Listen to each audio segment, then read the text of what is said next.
বছরের জন্য সাজা হয়েছে একজন নারীকে ধর্ষণ করার জন্য। বিজেপির বিধায়ক যিনি নারী ধর্ষণ করারকে কেন্দ্র করে আপনি আমার মধ্যে কথা বলতে দেব না। বিজেপি বিধায়ক আপনি আমার সঙ্গে কথা বললে আপনি কথা বলতে দেব না, চোখে দেখবেন না, কথা বলতে দেব না। তখন আপনি কানে এই অসভ্য একটা কথা বলতে দেব না। অশিক্ষিত মানুষ জানিয়ে দলালি করুন সন্দেশখালীতে, একটা কথা বলবেন না। এখানে দালাল লোকজনকে দিয়ে এদের সঙ্গে কথা বলতে দিন না। চামচাগিরি করতে বলেন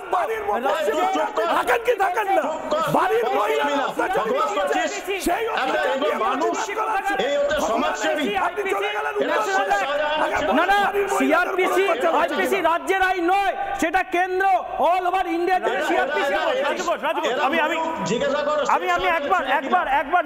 একবার দীপাঞ্জন দা, আমি রাজু ঘোষ আপনাকে একটা কথা বলছি। রাজু ঘোষ, আপনার দল তাদেরকে জিতিয়ে এনেছিল কারা? ভোট দিয়েছে, আশীর্বাদ করেছে। বাংলার মা বোনদের ভোট দেওয়ার পরে ধর্ষণ করার জন্য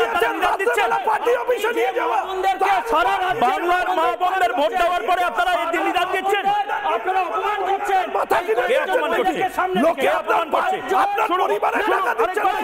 আমি বাবু বলে একজন লিখছেন যে ইমিডিয়েটলি ইম্পোজ করুন 355, 56, 352, 360, ওয়েস্ট বেঙ্গলকে বাঁচানো যাবে না, এই সমস্ত কথা তো লেখা হচ্ছে। এবং আমি ধরে নিলাম এটা হয়তো কোনো কেন্দ্রীয় নেতাই চান না যে মমতা বন্দ্যোপাধ্যায়কে একটা জায়গা তৈরি করে দেওয়া যেখানে উনি সেন্টিমেন্টাল জায়গা তৈরি করে বলেন দেখো আমার সরকার ফেরে দিল।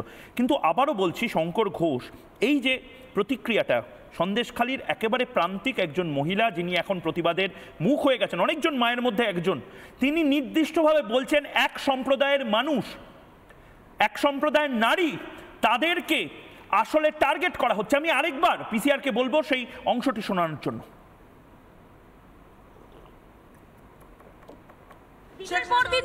দিনের পর দিন চলেছে। শেখ সাধারণ কিন্তু মুসলমান মহিলাদের ডাকে না, হিন্দু মহিলাদের ডাকে। দিনের পর দিন চলেছে। শেখ সাধারণ কিন্তু মুসলমান মহিলাদের ডাকে না, হিন্দু মহিলাদের ডাকে। এবং এইটা একটা অংশ। ইনি একজন প্রান্তিক সন্দেশখালী যে দ্বীপ অঞ্চল সেখানকার মানুষ। ইনি যে ভাষায় কথা বলছেন, দেশের কেন্দ্রীয় মন্ত্রী স্মৃতি ইরানিও ঠিক একই ভাষায় কথা বলছেন যে এটা আমি ছেড়ে দেব না, এটা নিয়ে যতদূর যেতে হয় আমি যাব, কারণ শাখা পলা ভেঙে দিচ্ছে এবং ভয়ঙ্কর এক পরিস্থিতি হিন্দুদের জন্য, হিন্দু মহিলাদের জন্য পশ্চিমবঙ্গে তৈরি হচ্ছে। স্মৃতি ইরানির যে বক্তব্য আরেকবার শুনবো, রিপাবলিক বাংলাকে যেটা বলেছিলেন।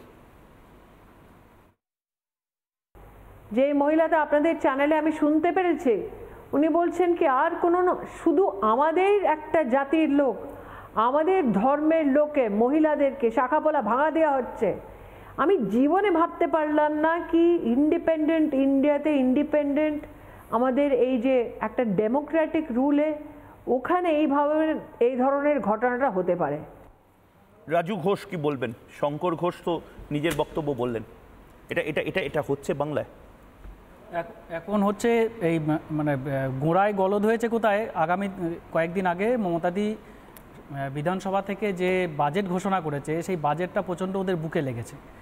আর এই 500 থেকে 1000 জাম্প করে যাওয়ার জন্য মানে 6 বলে 6 ছক্কা হয়ে গেছে। বাজেট নিয়ে আমি জানি এইটাই মেন কারণ। কমফোর্টেবল লাগবে বাজেট নিয়ে কথা বলতে। মেন কারণ এটাই, বাংলার মানুষ প্রশ্ন করছে বাংলাটাকে আপনারা কি এরকম বানিয়েছেন কি বানাননি?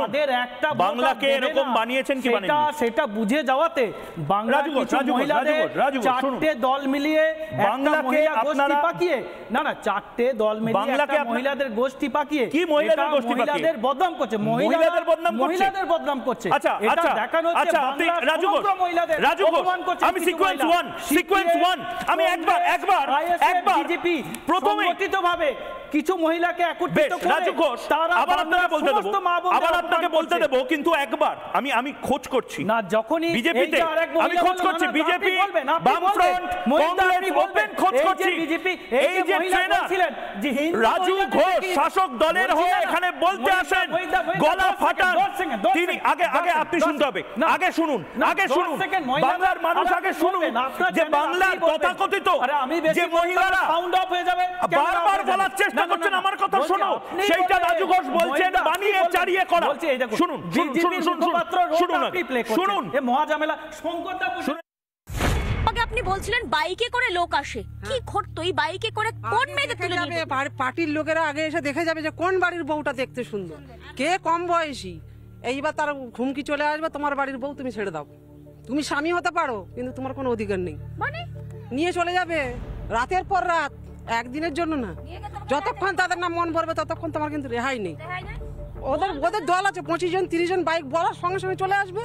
হ্যাঁ, আমারও একই অভিজ্ঞতা। রাত বিকালে আসতো, জোর জবরদস্তি মহিলাদের তুলে নিয়ে যেত, নিয়ে গিয়ে ওই রাখতো পার্টি অফিসে, তারপরে ভোরের বেলায় ছেড়ে দিত। কেন, কি অফিসে মিটিং হতো? পার্টি অফিসে, যেখানে মহিলাদের রাত্রেবেলা রেখে দিতে হতো? এটা তো ওই বলতে পারবেন কি মিটিং হয়। আপনি একটা মহিলা নিশ্চয় বুঝতে পারছেন কি মিটিং করে উত্তম সর্দার, শিবু হাজরা।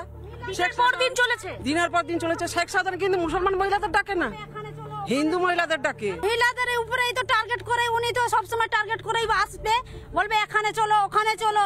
কেন আমরা আজকে বাচ্চা ছেড়ে স্বামী ছেড়ে ওনার কথাই আমাদের চলতে হবে? মানে এই ভোট যখন আসবে তখন মানে আমাদের নিরাপদে আমরা থাকতে পারি না। রাজু ঘোষ, আপনাকে আনইন্টারাপ্টেড টাইম দিচ্ছেন, কিন্তু এটার যদি 1% সত্যি হয় এটা কিন্তু ভয়ঙ্কর অভিযোগ। দেখুন, কারণ আমি কোন হিন্দু মুসলিম সাম্প্রদায়িক অসাম্প্রদায়িক জাতপাতের কথা বলছি না, আমি কনস্টিটিউশনের কথা বলছি, আমি সংবিধানের কথা বলছি। সংবিধানে প্রত্যেক মানুষকে সমভাবে দেখার এবং শাসককে বলা হয়েছে হিন্দু মুসলিম জৈন খ্রিস্ট প্রত্যেককে যেন সমানভাবে দেখা হয়।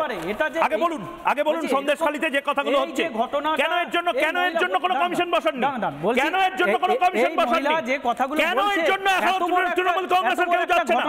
তৃণমূল কংগ্রেস এতটা নিচে নেমে যাচ্ছে, তৃণমূল কংগ্রেস এতটা লজ্জাজনক জায়গাতে নিজেদেরকে নিয়ে আসছে। আপনি এত ফাইট করতে পারেন। আমি বলছি যে কথাটা বলছে, যখন দেখবেন গোটা বিশ্ব থেকে আপনার মোবাইলে ক্লিপ পাঠাবে, হিন্দু মুসলমান কথাটা যখনই বলছে তখনই বুঝে নিতে হবে এর পিছনে বিজেপির গন্ধ আছে।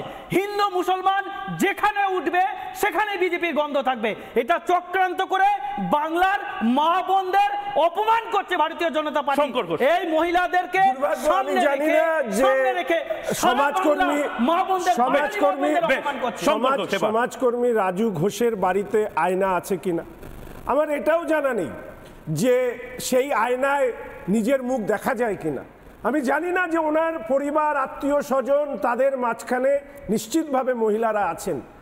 মায়েরা আমাদের জন্ম দেয়। আজকে একজন মায়ের মুখ থেকে যখন সারা বাংলায় মা বোন আছে, সংকটটা সারা বাংলায় মা বোন আছে। আপনার বাড়ি আমার বাড়ি প্রত্যেকটা বাংলার মতন প্রজাতি শুধু সন্দেশখালী মুখে ঝাঁটা মারছে। এই মহিলা বক্তব্য রাজু ঘোষের মুখে ঝাঁটা মারছে।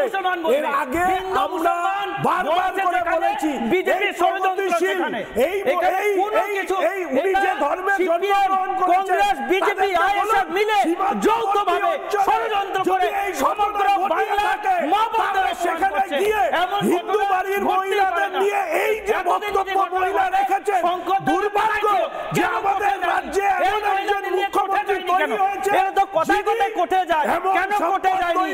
কোথায় কেন সেন্ট্রালাইজেশন ইনকোয়ারি করে দিয়ে রেখেছে? ওনাদেরকে এইভাবে কোর্টে না আপনারা জানতেন আজকে কেন এই মহিলাদের সম্মানকে বিক্রি করা হচ্ছে। অর্থমন্ত্রী বলেছে আমাদের দক্ষিণ ভান্ডার দেওয়া মহিলারা হচ্ছে গোডাউন, আর সেই গোডাউনের মহিলাদেরকে আমরা শাসন কেন থাকেননি, কেন দেখা যায়নি?